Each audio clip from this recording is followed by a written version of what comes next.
Are boxing fans hating on Terence Crawford? Are they trying to discredit him? Are they trying to make him look bad? Are they intimidated by him? Or is it really just something else?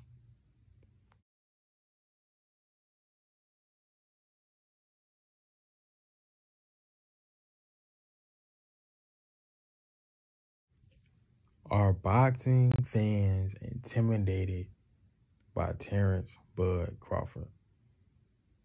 I think a lot of people get labeled as a hater when they talk about Terence Crawford's resume at 147 pounds.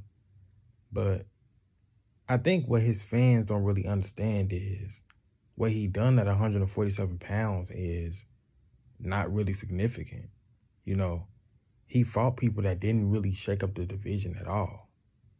Like, his wins didn't really do nothing to the division.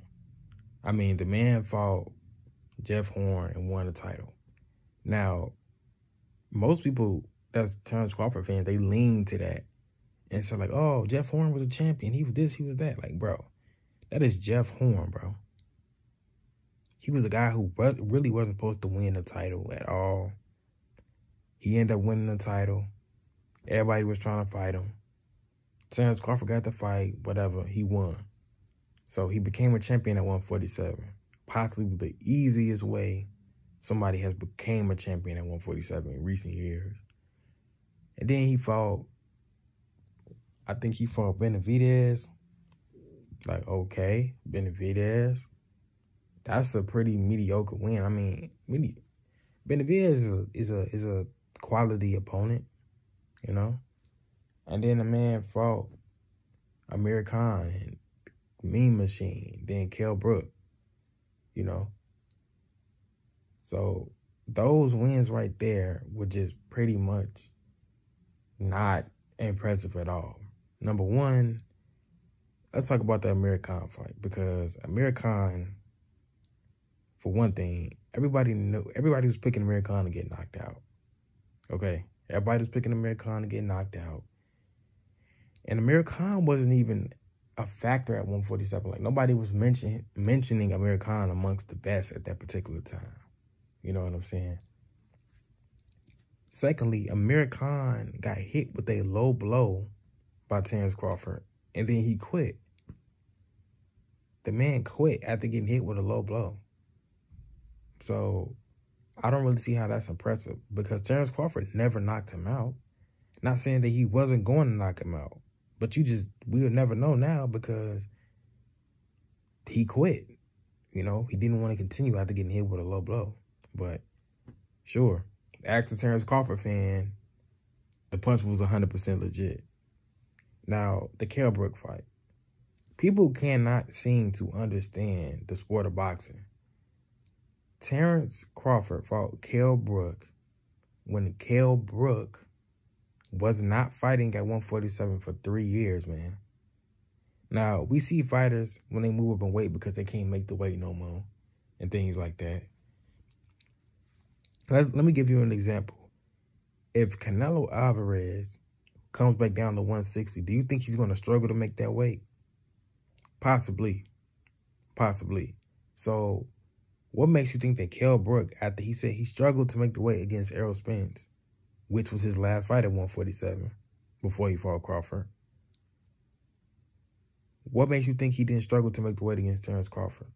So the weight loss, him having to lose all that weight, really damaged his preparation. You know, that takes a toll on your body trying to lose all that weight, trying to, you know, just drain yourself to get down to that weight. That's extremely difficult. So that wasn't a full strength Kell Brook. You understand? Now they say, oh, well, he beat Kell Brook faster than ERROL Spence did. That's still not a fair comparison. That was ERROL Spence's first title fight, his first major test of his career, and Kell Brook was a lot more fresh back then. You know what I'm saying?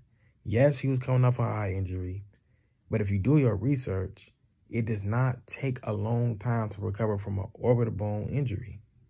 Because if his orbital bone injury was so severe, he, number one, would have never came back at all. And 2, when he suffered another orbital bone injury in his other eye, he would never came back to boxing after that either. So it was double eye socket injuries. So he was prepared for the fight. He looked as strong. You know, it was nothing wrong with his eye. You know, he was fully strong. You know, he had fought at 147 the year before he defended his title against ERROL Spence, and he was undefeated at welterweight at that time. So Kell Brook was in way better shape, way better condition when he fought ERROL Spence. You know what I'm saying? So we can kill that narrative, man. The win ERROL Spence had over Kell Brook was way better. He actually gained something from beating him. Terence Crawford has gained nothing from beating anybody at 147 besides Jeff Horn. He's getting by doing like little work, you know. And people just eating it up. They just love it. They love it. They love it. Like, oh, Terence Crawford's looking like, how can you call this man pound for pound #1 in the world and he beat Amir Khan, who wasn't even a factor, Kell Brook, who wasn't even at the weight class, Jeff Horn, who's trash, Jose Benavidez, he's mediocre, and Sean Porter, who was done with his career. You know, and they say, well, oh, Sean Porter got outclassed by Terence Crawford. ERROL Spence went tooth and nail. Like, bro, listen. 2 judges had Terence Crawford winning by 1 round. So he wasn't outclassing nobody. Like, what y'all talking about? Like, the stuff really ain't even up for debate. The wins he got at 147 are not impressive when you compare them to a guy like ERROL Spence, who is the unified champ. Like, the man comes off an injury and instantly fights the champ. The man comes off an injury and wants to get it on with, you know, one of the best fighters in the world. You know, like, come on, man. Y'all got to be kidding me, man. One of the best fighters in the world opposed to some guys that's really not that important no more. You know, they kind of like was on their way downhill. They was really on their way downhill as far as their career goes. You know what I'm saying? So a lot of what Terence Crawford did at 147 didn't really serve him to be ranked #1, you know? So I don't know, man. I just don't see what people are hating about, saying Terence Crawford never gets his credit. Like, credit for what? Beating guys he was really supposed to beat. He's never been in a fight at 147 where people was like, oh, okay, well, the only fight he had was Sean Porter. Sean Porter, that's it. Everybody else, was pretty much betting on Terence Crawford to win.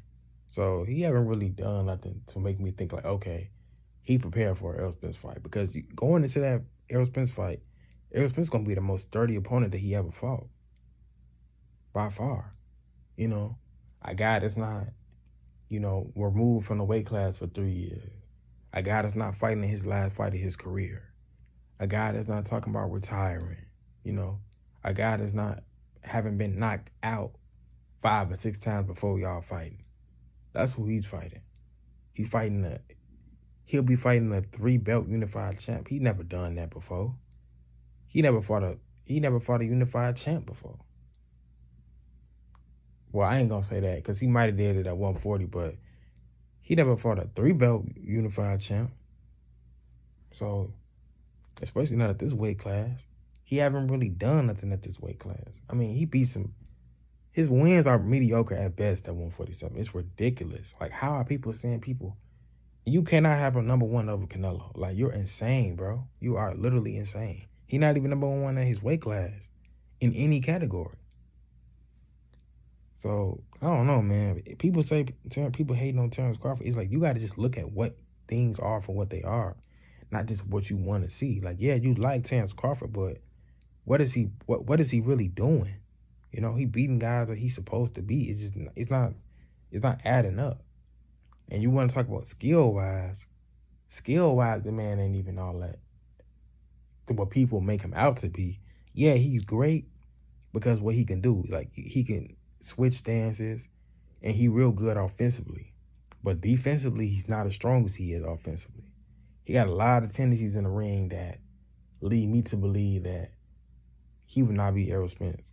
I don't think he more of a dog. People just see him knocking out them washed up people, and they like, oh no, he a problem. You know, ERROL SPENCE scared. He don't want to sign the contract. He ducking him. He did see that. Like, no, pay attention to what you really see and not what you just not just the hype, man. Get past the hype and really break down the fight for yourself, like I've been doing. I don't see Terence Crawford beating ERROL SPENCE, but I mean, I think Terence Crawford can win, but I don't see him winning, honestly. If ERROL SPENCE is 100% healthy, he ain't losing to nobody at 147, honestly. I don't see it. Like, you gotta do a lot of shit to beat him at 147, and I don't think these guys got what it take. Terence Crawford gonna make it competitive, but we'll just have to see when it go down, man. But nobody hating on Terence Crawford. I guarantee if the fight happen, everything that I'm saying is gonna come to pass. I guarantee it. So just come back to the video, like, comment, subscribe. That's all I'm saying. Or don't do that. But just know that I was right. And you know, that's what I'm looking for. I just want to show everybody that I'm right. Nobody hating on Terence Crawford. He'll lose when he fight ERROL SPENCE. That's my prediction. 100%. That's all I got for right now, man. I'm out, bro.